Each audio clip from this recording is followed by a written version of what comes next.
दोस्तों आप सभी को मेरे यूट्यूब चैनल एजुकेशन अमरनाथ में स्वागत है। दोस्तों मैंने इस वीडियो में 29 ऑब्जेक्टिव टाइप के प्रश्न को कवर किया है, जिसमें कि मैंने हिस्ट्री, भूगोल, इकोनॉमिक्स और साइंस से मिले जुले प्रश्न को इस वीडियो में कवर किया है, जिसमें कि सभी सवाल आपके बिहार एसएससी एग्ज़ाम की दृष्टि से इम्पोर्टेंट है।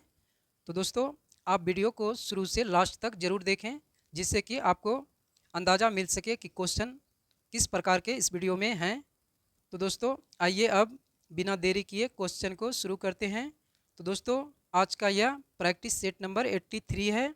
आइए क्वेश्चन को शुरू करते हैं। आज का पहला क्वेश्चन है, उस प्रकार के मौसम की पहचान करें जो भारत के 4 मौसमों का हिस्सा नहीं है। तो दोस्तों आपका सही आंसर है ऑप्शन नंबर सी, दक्षिण पूर्व मानसून का मौसम। ये भारत के 4 मौसमों का हिस्सा नहीं है।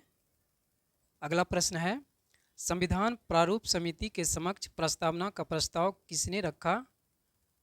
तो दोस्तों इस प्रश्न का सही आंसर है जवाहरलाल नेहरू, ऑप्शन नंबर सी।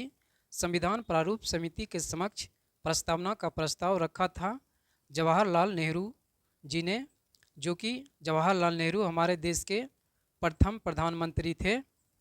अगला प्रश्न है, किसके द्वारा महाधिवक्ता की नियुक्ति की जाती है। तो दोस्तों सही आंसर है राज्यपाल, ऑप्शन नंबर डी। महाधिवक्ता की नियुक्ति की जाती है राज्यपाल के द्वारा। अगला प्रश्न है, पाकिस्तान की पहली महिला प्रधानमंत्री कौन थी। तो दोस्तों सही आंसर है Benazir Bhutto, option number C. Pakistan की पहली महिला प्रधानमंत्री का नाम आपका बनर्जी भुट्टो थे। अगला प्रश्न है, भारत के सेवानिवृत्त राष्ट्रपति के लाभों के संबंध में निम्न में से कौन सा कथन सत्य है। तो दोस्तों आपका सही आंसर है इन प्रश्नों का कथन नंबर 1, भारत के पूर्व राष्ट्रपति भी 2.5 लाख की मासिक पेंशन के हकदार होंगे, यानी कि 2.5 लाख मासिक पेंशन की हकदार होंगे। और दूसरा कथन है, वे एक निजी सचिव, एक निजी सहायक, एक अतिरिक्त निजी सचिव, 2 चपरासी और प्रतिवर्ष 1 लाख तक के कार्यालय व्यय सहित एक सचिवी स्टाफ के हकदार होंगे।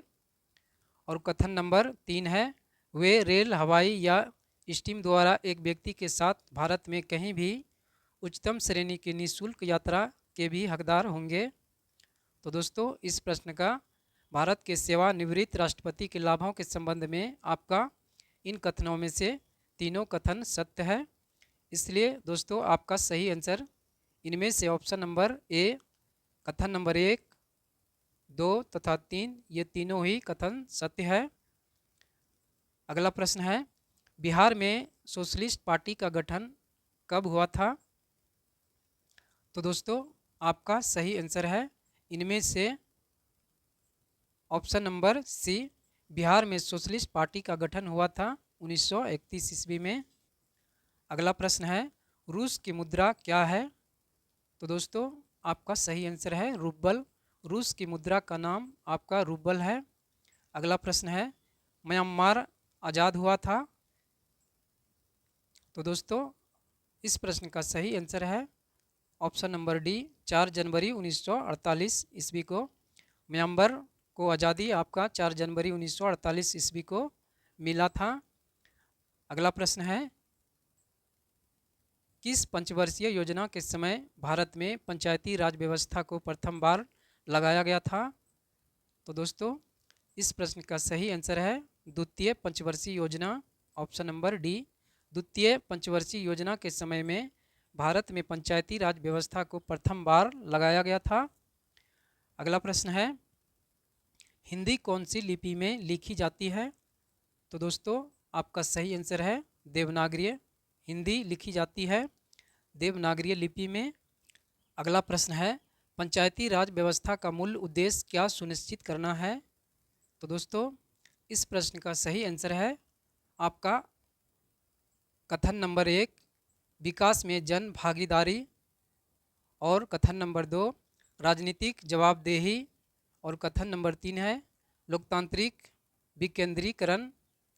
पंचायती राज व्यवस्था का मूल उद्देश्य है विकास में जन भागीदारी, राजनीतिक जवाबदेही और लोकतांत्रिक विकेंद्रीकरण करना। तो दोस्तों इस प्रश्न का सही आंसर आपका ऑप्शन नंबर ए, केवल कथन नंबर 1, 2 तथा 3 ये ही आपका सही है।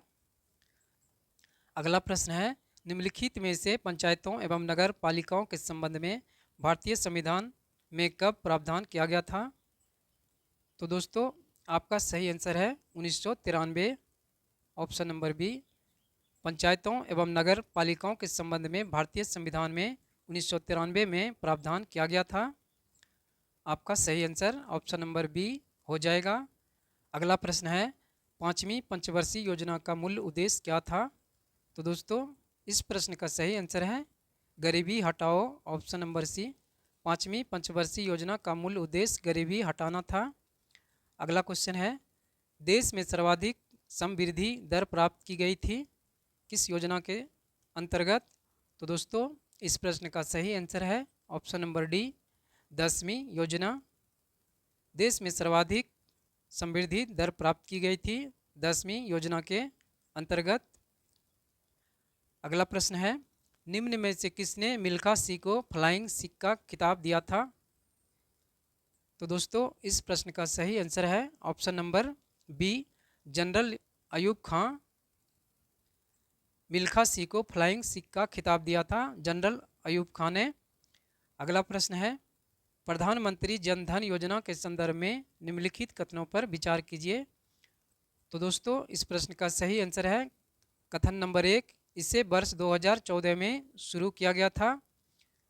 और कथन नंबर 2 है, इसके अंतर्गत लोगों को बैंक खाता खोलने के लिए प्रोत्साहित किया जाता है। और कथन नंबर 3 है, इसका उद्देश्य बचत को बढ़ावा देने के साथ सरकारी योजनाओं के अंतर्गत मिलने वाले लाभों तथा आर्थिक सहायता को सीधे खाताधारियों को हस्तांतरित करना है। तो दोस्तों इस प्रश्न का सही आंसर आपका कथन नंबर 1, 2 तथा 3 सभी सही है, इसलिए आपका सही आंसर है ऑप्शन नंबर डी, इनमें से सभी कथन सही है। अगला प्रश्न है, भारत में गरीबी अनुमानों का आधार क्या है? तो दोस्तों इस प्रश्न का सही आंसर है ऑप्शन नंबर बी, परिवार का उपयोग व्यय। भारत में गरीबी अनुमानों का आधार परिवार का उपयोग व्यय है।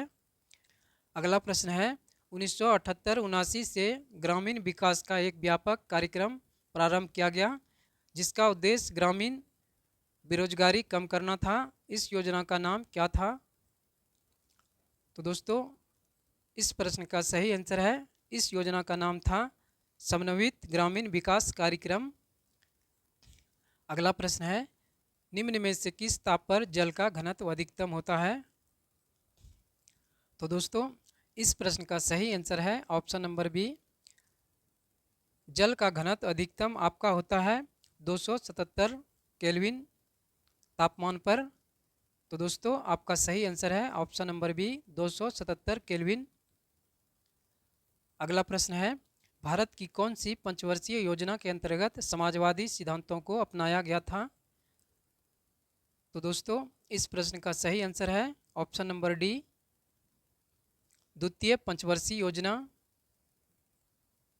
भारत की द्वितीय पंचवर्षीय योजना के अंतर्गत समाजवादी सिद्धांतों को अपनाया गया था। अगला प्रश्न है, दो समांतर धारावाही तार जिनमें एक ही दिशा में विद्युत धारा प्रवाहित हो रही है एक दूसरे को आकर्षित करते हैं, इसका कारण क्या है? दोस्तों इस प्रश्न का सही आंसर है, इसका कारण है उनके बीच चुंबकीय बल। अगला प्रश्न है, दो कण कुछ दूरी पर रखे हैं, यदि दोनों कणों के द्रव्यमान दुगने कर दिए जाएं तथा इनके बीच की दूरी अपरिवर्तित रखें तो इनके बीच का गुरुत्वाकर्षण बल क्या हो जाएगा? तो दोस्तों इस प्रश्न का सही आंसर है आपका ऑप्शन नंबर ए, इनके बीच का गुरुत्वाकर्षण बल आपका 4 गुना हो जाएगा, सही आंसर हो जाएगा। अगला प्रश्न है, अधिवृक्क ग्रंथियां मानव शरीर के कौन सा अंग में स्थित होती है? तो दोस्तों इस प्रश्न का सही आंसर है ऑप्शन नंबर बी, वृक्क में। अधिवृक्क ग्रंथियां मानव शरीर के वृक्क में स्थित होती है। अगला प्रश्न है, जीव जो अधिक दूर के संबंधी हैं उनके डीएनए में अधिक अंतर होंगे। इस विचार के आधार पर निर्मित दृष्टिकोण को क्या कहेंगे? तो दोस्तों इस प्रश्न का सही आंसर है आणविक जाति वृत्त। इस विचार के आधार पर निर्मित दृष्टिकोण को आणविक जाति वृत्त कहेंगे। इस प्रश्न का आंसर हो जाएगा। अगला प्रश्न है साधारण नमक का रासायनिक नाम क्या है? तो दोस्तों इस प्रश्न का सही आंसर है ऑप्शन नंबर बी। साधारण नमक का रासायनिक नाम है sodium chloride, option number B.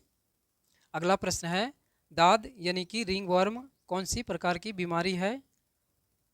तो दोस्तों आपका सही आंसर है कवकीय, ऑप्शन नंबर डी। यह कवक के द्वारा होने वाली बीमारी है।